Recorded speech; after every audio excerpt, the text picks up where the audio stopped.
বাহিরে ঝুম বৃষ্টি আর ঘরে রান্না বান্না হচ্ছে আমাদের পছন্দের। আর আজকে শুক্রবার, সবাইকে জুম্মা মুবারক। শুক্রবার মানে বাঙালিদের স্পেশাল দিন। সবাই এই দিনে ভালো মন্দ রান্না করে। আর কার কার বাড়ি কি রান্না হয়েছে অবশ্যই কমেন্টে বলে যাবেন। হ্যালো এভরিওয়ান, আসসালামু আলাইকুম। আপনারা সবাই কেমন আছেন? আই হোপ সবাই ভালো আছেন। আলহামদুলিল্লাহ, আমিও আপনাদের দোয়ায় খুবই ভালো আছি। কে কোন জায়গা থেকে আমার এই মিনি ব্লগটা দেখতেছেন অবশ্যই কমেন্টে জানাবেন। আমি সকালে ঘুম থেকে উঠে দেখি আম্মুর গরুর মাংস অলমোস্ট রান্না শেষ। তার জন্য আমি কোনো ভিডিও দিতে পারিনি আপনাদের গরুর মাংসের। এরপর দেখি আম্মু চুলার মধ্যে পোলাও রান্না করবে, তার জন্য ডেক বসিয়েছে। আর পোলাও কিভাবে রান্না করে এটা তো সবাই জানেন, তার জন্য পোলাওটা অত আহামরি ভাবে ভিডিও করিনি। আর রোস্ট এটা আমি রান্না করেছি।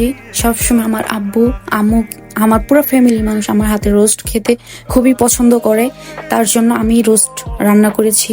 আম্মু ঘরের সব কাজ করে ফেলছে, এই রোস্ট রান্নাটা শুধু আমার জন্য রেখেছে। আমি আজকে রোস্ট রান্না করেছি রোস্টের মশলা ছাড়া, তারপরও খেতে অনেকটা মজাই হয়েছে। মানে বোঝা যাচ্ছে না যে আমি কোনো মশলা দিইনি রোস্টের। মূল রান্নায় আসা যাক, আমি কিভাবে রোস্ট রান্না করি তাই আমি শেয়ার করব আপনাদের সাথে।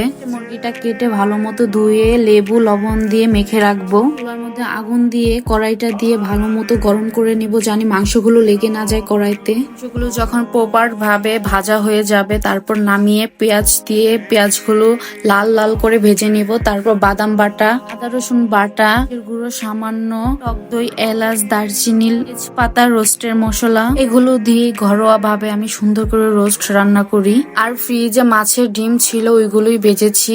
আজকের ভিডিওটা এতটুকুই। Thank you watching. আমার ভিডিওটা ভালো লাগলে লাইক ফলো শেয়ার করে দিবেন।